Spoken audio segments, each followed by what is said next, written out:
Rupanya macam ni je Elmover kat selesai ni. Tak seram mana pun. Oh, berani cakap selesai tak seram. Okey, bersedialah mimpi buruk untuk korang. Aduh, just pakai topi, silau. Bosun, kau tak nak main dulu ke? Tak apalah coach, bagi orang lain je masuk overseas. Saya masuk sebagai pengganti je. Macam dia yang dah dapat cari pengganti. Alamak, set pula pula tu. Rasakan ni. Aduh.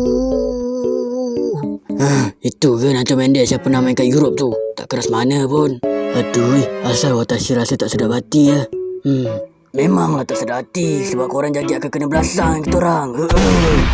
Relax, awal lagi. Sabar. Aduh, mata Watashi sakit ni. Silau sangat kepala abang tu. Oi, Bertsen mana? Aku nak pas bola tinggi ni. Dia seorang je boleh capai. Kat atas tu.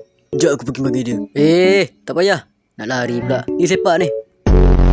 Lisensia tukar. Siapa Akasa. Sini, turun. Masuk. Okey coach, saya dah sedia main ni. Akasa kau main kasi betul Relax je coach, saya akan tunjukkan. Dengan masuknya saya akan ada gol yang tercipta. Ni aku tunjukkan. Gol spektakular Nacho Mendes. Nampak tak tu? Itu dia gol spektakular dari aku. Hoi, dahsyat juga gol dia. Alah, gol nasib je pun. Kalau nasib mana boleh gol jauh. Tanya, tak terima kenyataan apa? Bosun mana dia? Karipap ni tadi aku beli kat mana? Kat sana. Kenapa? Kat sana? Patutlah keras macam. Oi, Bekson masuk. Borak pasal karipap pula. Ya coach. Aduh, kacau betul lah. Dah tengah borak pasal karipap juga. Ni buka jagi makan apa lah ni? Habiskan je lah terus cepat. Aku nak buka ni. Oi, Eddie.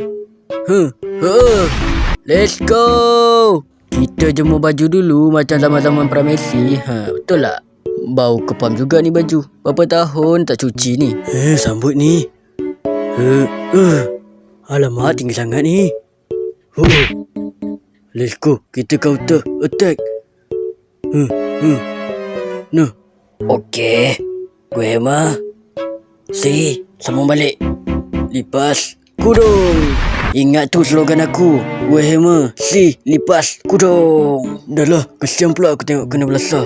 Prit, full time. Vamos, menang besar kita. Let's go. Aduh, tak mungkin ni tim saya kena belasah macam ni.